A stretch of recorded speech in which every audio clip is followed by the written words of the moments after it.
বলেছেন, লা দীনা লিমান লা সালাতা লাহু, যার কাছে নামাজ নাই তার কাছে দ্বীন নাই, ঈমান নাই, চরিত্র নাই, কিছুই নাই। আল্লাহর নবী বলেছেন, আল্লাহর বান্দা এবং কাফেরের মধ্যে পার্থক্য কি?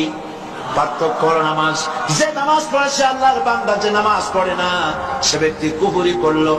মান তারাকা সালাতান মুতাআম্মিদান ফাকাদ কাফারা, ইচ্ছা করে যে নামাজ ছেড়ে দিল সে কুফরি করলো। বলেন নাউজুবিল্লাহ।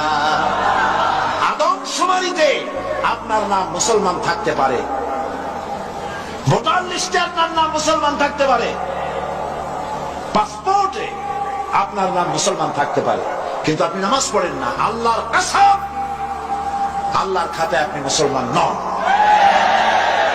আপনি দেশের প্রেসিডেন্ট, প্রধানমন্ত্রী হতে পারেন, পররাষ্ট্র স্বরাষ্ট্রমন্ত্রী হতে পারেন, পুলিশ আপনাকে স্যালুট দেয়, বিটিআর স্যালুট মারে, সবই ঠিক আছে, কিন্তু আপনি যদি নামাজ না পড়েন, আমার দেশের সদর ঘাটে কুলি বোঝা টানিয়া পেট চালাইছে, সেই কুলিটা যদি নামাজি হয়, দিনদার হয়, পরেশগার হয়, আল্লাহরে ভয় করে, তাহলে বেনামাজি প্রেসিডেন্ট, বেনামাজি প্রধানমন্ত্রী, বেনামাজি মন্ত্রীর চাইতে আল্লাহর কাছে কুলি, মাঝি, রিকশাওয়ালার মর্যাদা হাজার হাজার গুণ বেশি। আল্লাহর কাছে কে প্রেসিডেন্ট, কে প্রধানমন্ত্রী, এইটার কোনো দাম নাই। আল্লাহর কাছে দাম কি? ইন্না আকরামাকুম ইনদাল্লাহি আতকাকুম। আল্লাহর কাছে মূল্য হচ্ছে তার যে ব্যক্তি আল্লাহকে তোমাদের মধ্যে বেশি ভয় করে। নামাজ, মসজিদে যখন দান, কি সাম্য মসজিদ, সুবহানাল্লাহ বলেন।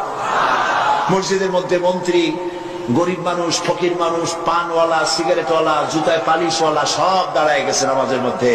মন্ত্রীর সামনে এক পালিশওয়ালা, জুতায় পালিশওয়ালা দাঁড়ায় গেছে। মন্ত্রী কি বলতে পারবে, বেটা তুই জুতায় পালিশ করিস, আমি মন্ত্রী, তুই জানিস না? সব নইলে তোর পালিশের বক্স শুনতে দোজখে পাঠায় দেবো।